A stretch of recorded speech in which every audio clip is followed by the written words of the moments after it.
Hello दोस्तों, advance solutions में आपका स्वागत है। मेरा नाम मिक्की शर्मा हुआ। आज हम लोग एक चार्जिंग आईसी पे बात करेंगे। कोई फास्ट चार्जिंग आईसी, वो आईसी फास्ट चार्जिंग के लिए यूज हो रहा है। BQ 25698, फिर से नाम ले रहे हैं हम उसका, BQ 25698। ये फास्ट चार्जिंग के लिए ही यूज हो रहा है। अगर इस वीडियो को आप देखते हैं, इस वीडियो में आपका डायग्राम और ब्लॉक डायग्राम दोनों बना के, डायग्राम को पढ़ते हुए ब्लॉक डायग्राम बनाया गया है। इस वीडियो को देखने से आपको BQ 25698 को लेकर जो भी डाउट है या फिर प्रॉब्लम आ रहा है, वो सारा क्लियर होने वाला है। तो इस वीडियो को पूरा अच्छे से देखिए और समझने की कोशिश कीजिएगा। ये वीडियो उन लोग के लिए जो भाई लोग ऑलरेडी काम कर रहे हैं, फ्रेशर लोग के लिए नहीं है। तो आप वीडियो को पूरा देखें और समझने की कोशिश करें। इसमें डायग्राम, ब्लॉक डायग्राम ही बताया गया, प्रॉब्लम सॉल्विंग टेस्ट नहीं है। तो वीडियो को देखिए। Thank you.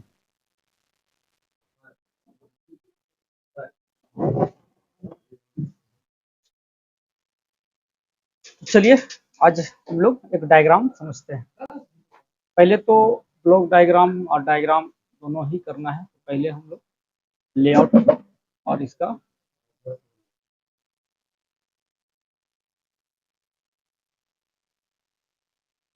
हम लोग फोन है इसका, जिसमें अच्छे से डायग्राम दिया गया है। इसमें K40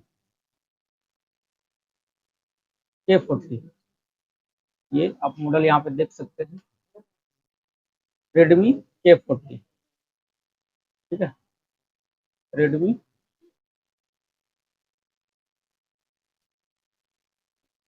K40।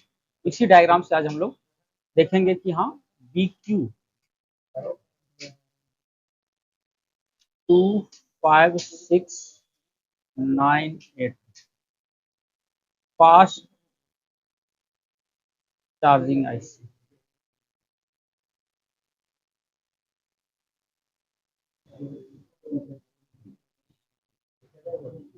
चार्जिंग आईसी, ठीक है। तो फास्ट चार्जिंग आईसी कैसे काम करता है सर्किट में, तो आइए चलते हैं।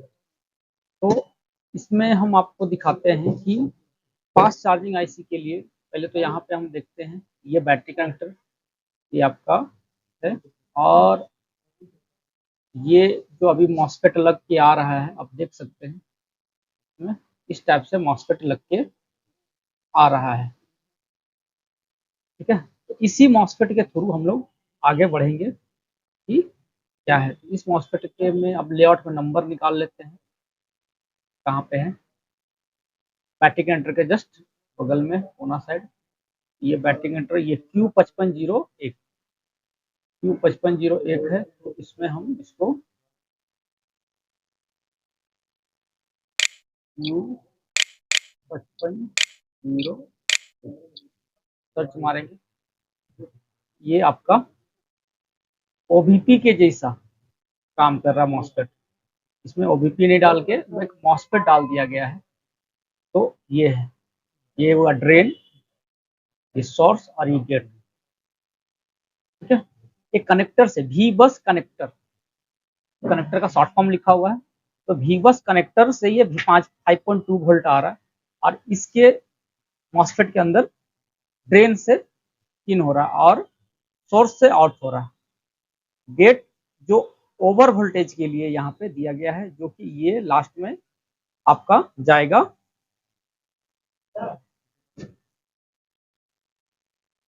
ये ओवर वोल्टेज, ये इसी आईसी, ये आईसी में अगर वहां पे वोल्टेज ज्यादा आता है तो वो वहां पे ये पास नहीं होगा। ये रजिस्टर टूट जाने से भी दिक्कत हो सकता है। अगर आप फिजिकली देखेंगे तो समझ में आएगा, आपका हाथ में हैंडसेट होना चाहिए, ये रजिस्टर वगैरह नहीं मिसिंग होना चाहिए। ये मॉसफेट को आप बाईपास कर सकते हैं, यहाँ से ड्रेन टू सोर्स में जंपर लगा सकते हैं। तो काम करेगा, लेकिन वही है कि नेक्स्ट टाइम कुछ ऐसा ओवर वोल्टेज का दिक्कत हुआ तो आईसी पे इफेक्ट आ सकता है, लेकिन चलता है। अब इसी के थ्रू हम यहाँ पे आगे बढ़ते हैं, और ये आ गया आपका जो है 8150B। ये भी एक चार्जिंग आईसी है, लेकिन ये फास्ट चार्जिंग आईसी नहीं है, तो हम लोग इसके बारे में बाद में देखेंगे। अभी तो BQ आईसी पे देखना है, जो हेडिंग है उस पर देखना है। अभी बस यहाँ भी आ रहा और यहाँ भी आ रहा, और यही है U5503 जो फास्ट चार्जिंग आईसी के लिए BQ25698 ये नंबर है इसका, और यही है फास्ट चार्जिंग के लिए जिम्मेदार। अगर आपका फोन में फास्ट चार्जिंग नहीं ले रहा है तो इस आईसी को ही ट्रेस करना है, इसी आईसी को चेंज करना है, इस आईसी के लाइन में जो भी कंपोनेंट वगैरह उसी को चेक करना है, आपका प्रॉब्लम मैक्सिमम सॉल्व हो जाएगा। तो आइए देखते हैं, जब मॉसफेट को आप यहाँ पे देखते हैं कि वो डैमेज नहीं है तो कुछ नहीं करते हैं, तो आगे इसको यहाँ पे इस कैपेसिटर पे आप आके VBUS 5.2 चेक कर लेते हैं। अगर VBUS 5.2 यहाँ पे आ रहा है तो उसके बाद ये आपको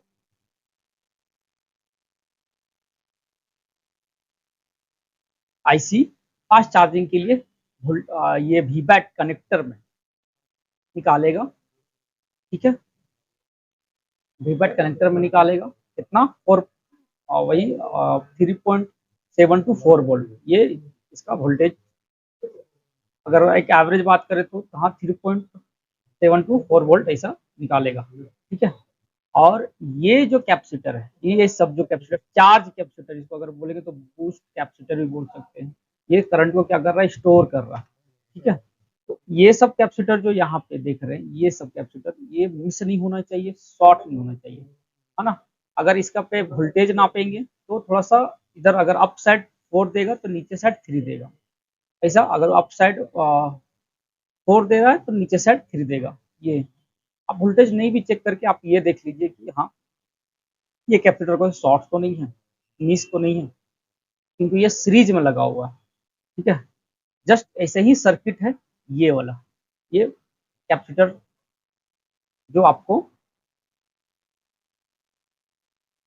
लगा हुआ है, इसको भी वैसे ही देखना है कि ये मिस तो नहीं है ना। अगर ये मिस हुआ तो दिक्कत आता है चार्जिंग में। उसके बाद ये ओवर वोल्टेज गेट वाला जो है मॉसफेट से आ रहा है, ये भी मॉसफेट से आ रहा है, तो इस लाइन में जो कंपोनेंट लगा हुआ है उसको देखना होता है। अब ये apps I2C SDA, apps I2C SCL, ये जो I2C लाइन है ये यहाँ से निकल के कहाँ जा रहा है, तो एक आईसी है, इसका नंबर अगर हम बात करें तो इसको हम कॉपी करते हैं, तो कॉपी करते हैं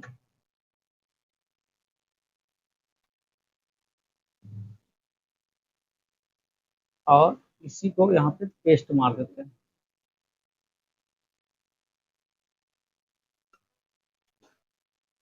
ये आईसी है, ठीक है, इंटीग्रेटेड सर्किट आईसी है, जो कि इसका डिटेल अगर बोले जाए तो एक आईसी है, लेकिन ये कुछ नाम तो ऐसा नहीं दे रहा है, लेकिन कौन सा आईसी है, कुछ कंट्रोलर करके आईसी है, on semi USB controller, controlling करके आईसी है, उसी आईसी में ये जा रहा है I2C लाइन, ठीक है। ये I2C लाइन, और ये ही I2C लाइन ऑडियो के लिए भी यूज हो रहा है, ठीक है। तो इसके लिए आप ये आईसी को भी चेक करना जरूरी हो गया, क्योंकि ये आईसी में इनपुट वोल्टेज आ रहा है नहीं आ रहा है, ये सारा देखने के लिए। और यहाँ पे USB high speed left right, USB high speed left right, data negative data positive, ये भी सेंस कर रहा है। यूएसबी CC1 भी है इसी लाइन में, USB1 USB2 भी है यहाँ पे, USB1 सेंस का लाइन भी है यहीं पे। मतलब ये कंट्रोलिंग आईसी है, अगर छोटा सा माइक्रो कंट्रोलिंग बोले तो कोई गलत तो नहीं होगा, माइक्रो कंट्रोलिंग बोल सकते हैं। ठीक है, फिर यहाँ पे CDC HPL हेडफोन का भी लाइन आ रहा है, लेफ्ट राइट। USB DPDM का भी लाइन आ रहा है, USB high high speed DP, USB high speed आपका डिटेक्शन का भी लाइन आ रहा है। यहाँ data minus data plus detection, CDC right left, CDC आपका रिफ्रेश डिफरेंस आर का भी लाइनिंग आ रहा है। ये PM8150 USB, मतलब चार्जिंग आईसी से भी जो यूएसबी का कनेक्टिविटी है, इस मतलब माइक्रो कंट्रोलिंग आईसी अगर इसको बोले तो गलत नहीं होगा।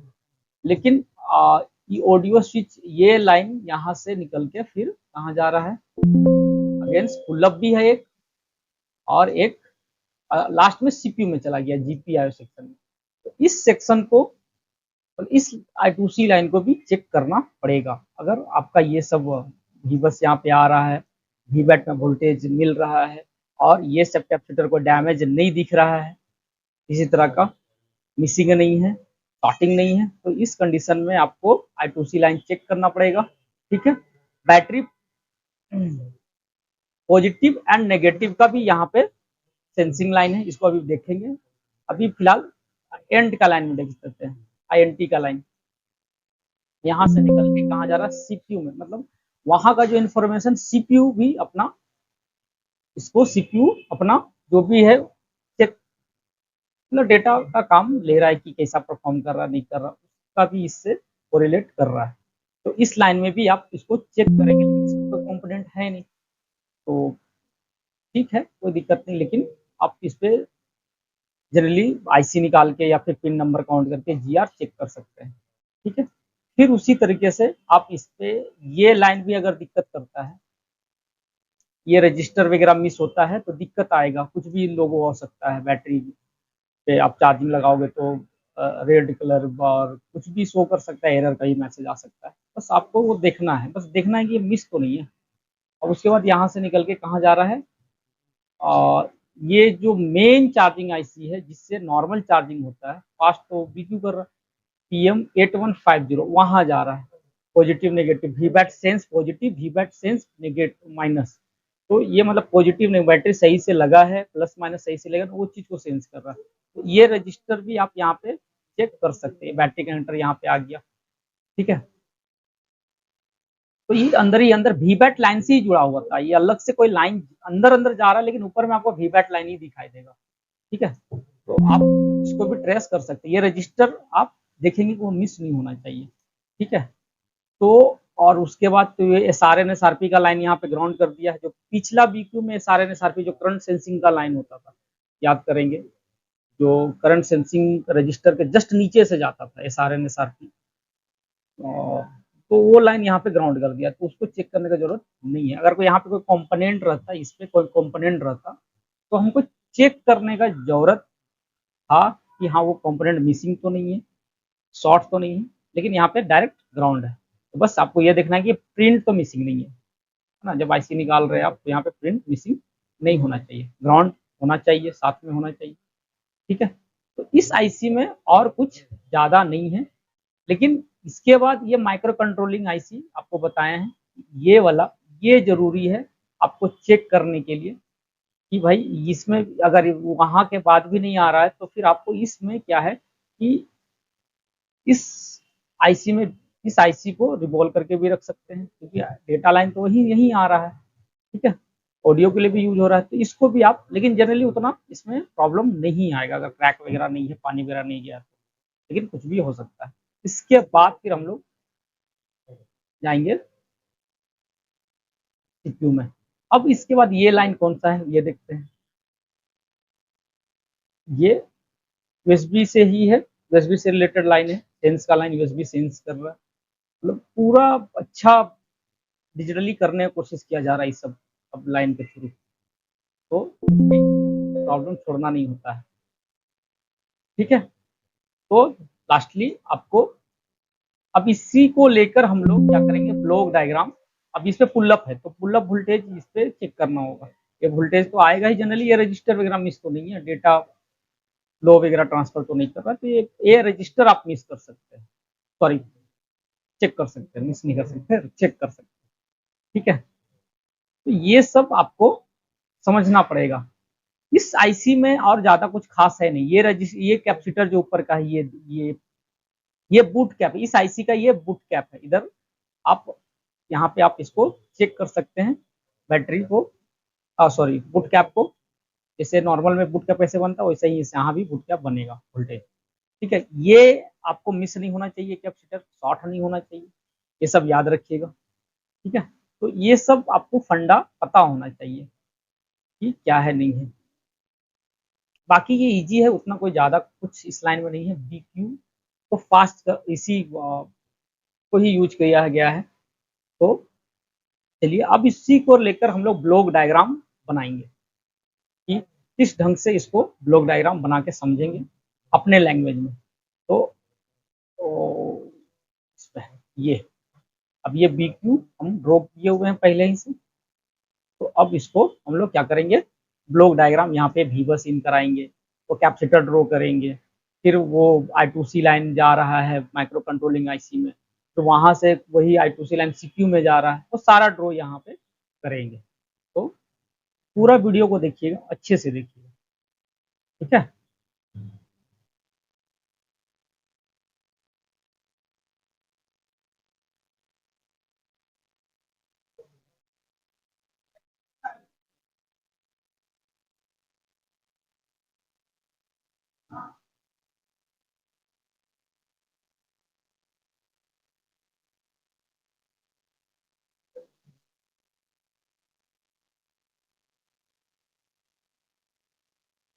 तो ये हम ब्लॉक डायग्राम बना के आपको इसमें दिखाया गया है।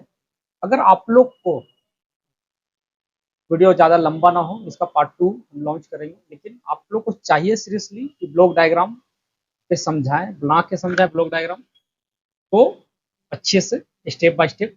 तो वीडियो पे कमेंट मारें और लाइक करें, सब्सक्राइब तो करिए लीजिए चैनल को, कि जो भी वीडियो डालेंगे इंफॉर्मेटिव वीडियो डालेंगे, ताकि आपको उसको नॉलेज मिलेगा देखेंगे। तो ब्लॉक डायग्राम अभी हम फिलहाल कुछ दिन के लिए पेंडिंग रखते हैं। इसमें हम सिर्फ डायग्राम समझाएं, इस टाइप से ब्लॉक डायग्राम बनता है इसका। फिर से बोल रहे हैं कि अगर वीडियो आपको ब्लॉक डायग्राम बना के स्टेप बाय स्टेप चाहिए, तो हमको लाइक, कमेंट और सब्सक्राइब कर लीजिए। Thank you.